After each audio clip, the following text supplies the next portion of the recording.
Hey guys, what is going on? Chris here with Shughead Gaming, bringing you my review for Unearthing Mars 2: The Ancient War. Developed by Winking Entertainment and released on PlayStation VR September 18th for an estimated price of $20. Of course, that's depending on your region. Unearthing Mars 2: The Ancient War is a sequel of sorts to the first Unearthing Mars. Here you will live through the memories of an ancient yet advanced alien race. In doing so, you will be thrust into an action-packed adventure, fighting off hordes of alien invaders and massive boss fights, while reliving one of the greatest battles lost in time. As always guys, if you like this video, please hit that like button, and if you want to see more PSVR content from me, please consider subscribing, and for updates, hit that bell icon. As always, graphics are up first.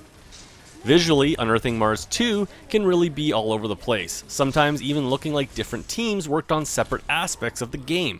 This wouldn't surprise me given the attention deficit nature of the first game in the series, and although the sequel doesn't suffer from the identity crisis of Unearthing Mars 1, what we do see here is some real inconsistencies in quality.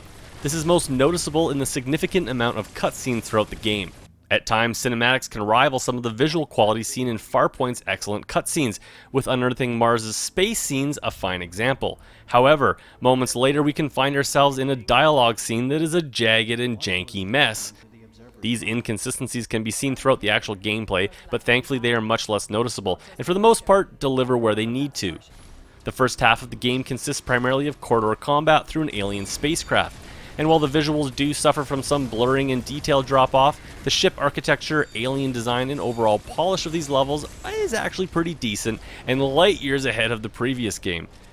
As the game progresses into later sections, boss fights and larger outdoor environments are introduced, bringing with it some stellar set pieces and character design, but also paired with some drops in quality here and there with environment design and overall graphical polish.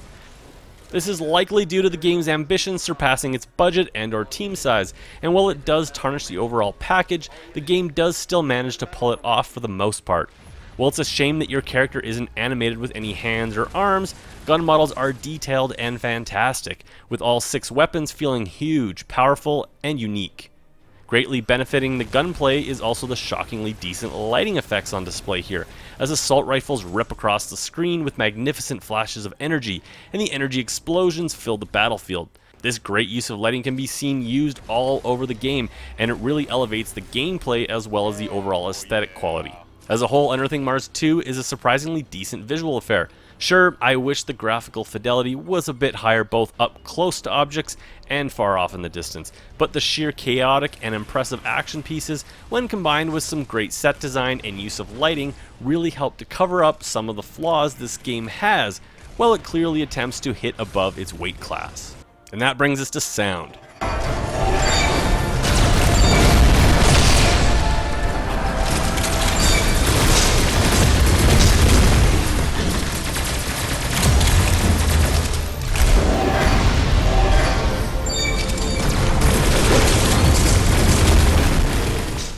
Superstition has nothing to do with technological advancement. Didn't the Oracle say something like excessive technological development and competition would lead to destruction? Yeah, natural law wanted to return to nature, but new evolution took it to mean that development was fine within limits.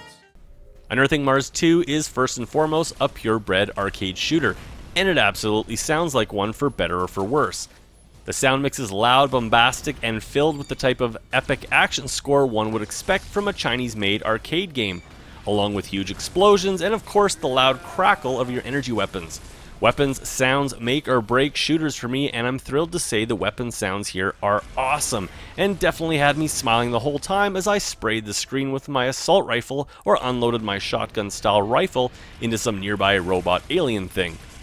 When in action scenes, the mix is anything but dynamic, with everything turned up to 10 and assaulting your senses. As it should, because, hey, it's an arcade game. This isn't brilliant audio design, but like the rest of the game, it knows what it is and it delivers.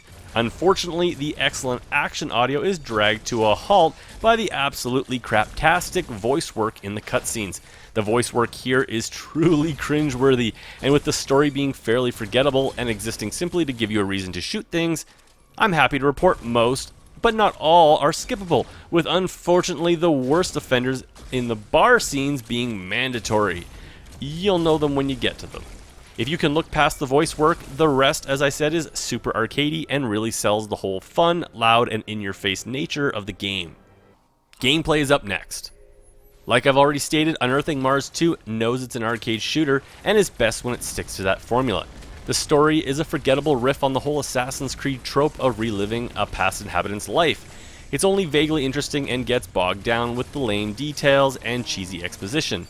It's when the game puts a gun in your hands and gives you something to shoot at that the game shines, and when it does this, it can be great, dumb arcade shooter fun.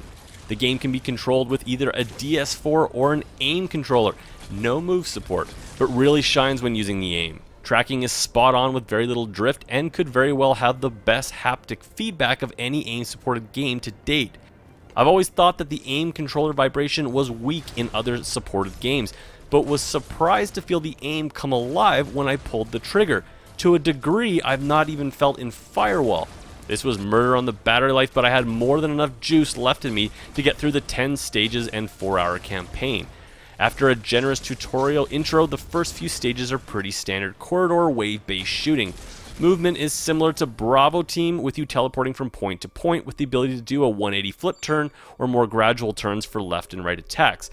While these earlier levels do suffer from some of the same repetitive mindless waves of enemies like Bravo Team, what Unearthing Mars doesn't do is forget to make this type of shooter actually fun. Like I said, it knows it's an arcade shooter and it keeps the pace quick, the new guns coming, and the adrenaline high. It may be simple arcade fare, but especially on higher difficulties, you'll be dodging incoming blasts, switching between weapons and their secondary fire options, teleporting, and often all at once. Throw in the ability to temporarily highlight damage points and a charged up personal shield, and you have a competent arcade VR shooter. Simply put, gunplay is fun, and I had a blast mowing down enemies with my aim controller in hand. Boss fights will start to be introduced, and with that comes more open arenas, where teleporting becomes more of a combat tactic than simply navigation. Unfortunately, it is around the halfway point in Unearthing Mars 2 where it tries to be more than what it started out as, and while this brings massive set pieces, open environments, and some downright awesome moments, it loses a bit of its simple shooter charm. You will spend much of the latter half of the game flying through the air, shooting giant enemies and triggering short cinematics. It doesn't help that you've seen all of the 6 weapons in the game by this point, but for me, despite the epic nature of the second part of the game, I found the visceral dumb fun of shooting things took a back seat to the grandiose game moments, and as a result, some boredom crept in. This very Asian-style epic gameplay may appeal to some more than me, but maybe I would have enjoyed it more in smaller play sessions. Regardless, this does remain a fun arcade shooter throughout. It just changes as it goes, so know that going in. Unfortunately, there is no co-op, which would have been a lot of fun given the arcade blastathon nature of the game. As a result, replay value will belong to replaying different missions with different weapon loadouts and at higher difficulties.